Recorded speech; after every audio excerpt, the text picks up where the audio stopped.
He didn't take the trash out as an example. He didn't causes you to feel what? Annoyed or maybe angry or maybe even sad, right? He doesn't ever do what I ask him to do.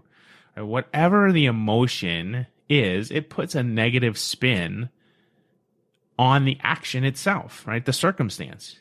And then that further exacerbates the problem. Hi, I'm Jay, a certified personal and executive coach who believes that rediscovering ourselves takes just a little bit of courage. This show is focused on helping you develop the mindset and the courage to become curious about the thoughts holding you back in life and intentional about making changes that'll help you live your best life. And we're doing it one episode at a time. Hello, my friends. What's shaking today? Now, I missed you all last week, but I took time off to take a little trip to celebrate my 27th wedding anniversary with my beautiful bride. We had an amazing trip to a resort in the Florida Keys where we had an opportunity to reconnect, recharge, and remember what makes us, well, an awesome couple. I also took some time to do some passive action, lots of reading, podcasts, and learning, so I could come back to you with some new thoughts and ideas to share. Now, I realize that not everyone is in a fantastic relationship or a wonderful marriage, and I don't mean to flaunt it here. That's not the purpose of sharing. Does it mean that we don't hit rough patches or have times when things aren't smooth sailing? Nope, we do. And from time to time that happens, right? We're human beings. They just aren't something that happens with much regularity. And that got me thinking.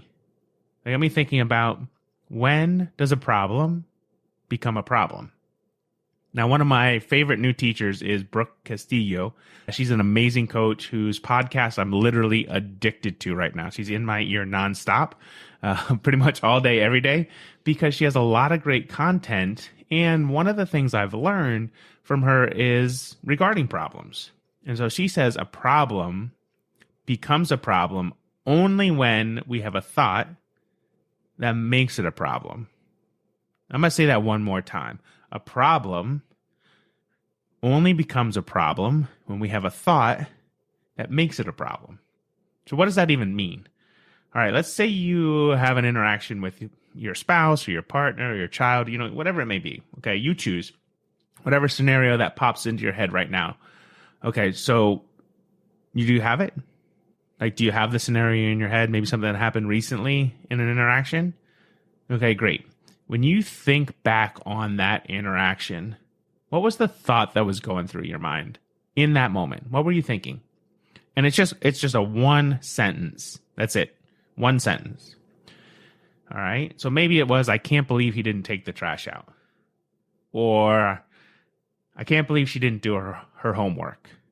Or, maybe he doesn't say, I love you enough. Whatever it may be, right? Those types of thoughts, well, first of all, they're full of contractions, like I can't, I didn't, doesn't, right? Can't, didn't, doesn't. Those contractions then turn the action or the circumstance into a problem for you. It's not a problem that he didn't take the trash out. It's not a problem necessarily that she didn't do her homework. It's not a problem that he doesn't say, I love you enough. It's not necessarily a problem until you think that it's a problem.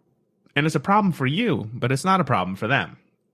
Okay, so why is that so? Well, because the thought you had just in this moment as you're listening to this episode, just in this moment, it creates a feeling inside of you. All right, so let's take he didn't take the trash out as an example. He didn't causes you to feel what? Annoyed or maybe angry or maybe even sad, right? He doesn't ever do what I ask him to do. Whatever the emotion is, it puts a negative spin on the action itself, right? The circumstance. And then that further exacerbates the problem. Okay, why is that? Well, it's a great question. It's because that feeling of being annoyed causes you to take actions. And some of those actions may be, you might yell, you might scream, you might go silent, you may become indifferent, you might huff and puff around the house, whatever it may be, right? We all have reactions to circumstances in our life. But what I want you to be clear on is that those reactions are driven by the thought that you had about the circumstance, okay? And those actions further push the rabbit down the hole, right? You keep pushing and pushing and pushing it down. And the next thing you know, you're not even talking to that person, right? You're so angry, you're so frustrated that you're not even talking to them. You go to bed early, you're ignoring everything that person says, and that only makes I'll say it, that quote unquote problem worse. And the reason I said quote unquote, because it's only a problem because you had a thought that then made it into a problem. See how that works? All right. Him not taking out the trash wasn't really a problem until you had a thought that, hey, that's a problem. So how do we spin this to be different? Well, for starters, you're always in control of your thoughts. Every single time you're in control of your thoughts. And literally no one on the planet can make you feel anything at all. You are the only one who can make you feel something. No one's actions can make you feel annoyed. No one's actions can make you feel angry. No one's actions can make you feel sad or happy or joyful, jubilant, whatever it may be. Like, only your thoughts create those feelings. I must say that one more time because it's really important. Only your thoughts can create feelings. And when you learn this concept, like, it could totally change your relationships with everyone in your life. And how amazingly cool would that be? Right? If you just took a look at everything and say, I'm having a thought that's creating a feeling. And I'm just going to feel the feeling. I'm going to live into it. I'm going to know what that feeling feels like. And then eventually I'm going to learn how to change that thought.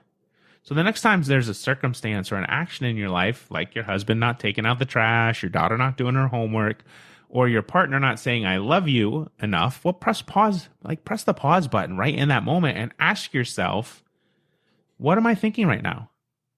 And how does that make me feel? Then ask yourself, is the thought I'm having serving me well at this moment?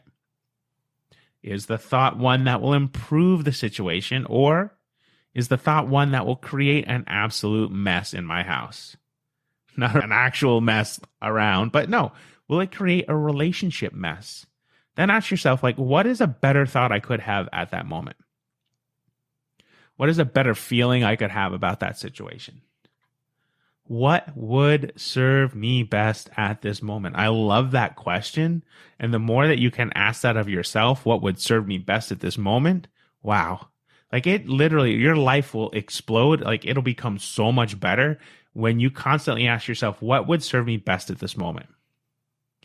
Now, don't get me wrong. If you need to yell and scream and flip out because it reduces your stress, hey, knock yourself out, man. Absolutely go for it. But is the yelling, is the screaming, is the flipping out serving you well? And more importantly, is it serving the relationship with your spouse, your partner, or your child? That's just a lot of food for thought right there. Again, I love that question, right? What would serve me best at this moment? And you can use this throughout every single moment in your day. Is that thought serving me well? Is that thought serving me well? I love hearing from you all when something resonates with you. So drop me an email at coaching@jasonramsden.com or shoot me a text at 781-285-5515. I'd love to hear from you. And also, can you do me a favor? Go ahead and click the 5-star rating on iTunes and write a review. The show only grows when awesome listeners like you take the time to share your feedback. All right, my friends, that's it for this week. Remember, be willing, be curious, and be intentional. And until next week, keep doing the work. You've got this. Hey, friends, who's your mindset coach? If you don't have one, it would be my honor to work with you. If you're ready, visit jasonramsden.com and click Get Started in the upper right-hand corner of the screen to schedule your free call today. I hope to talk to you soon. Until then, have an amazing day.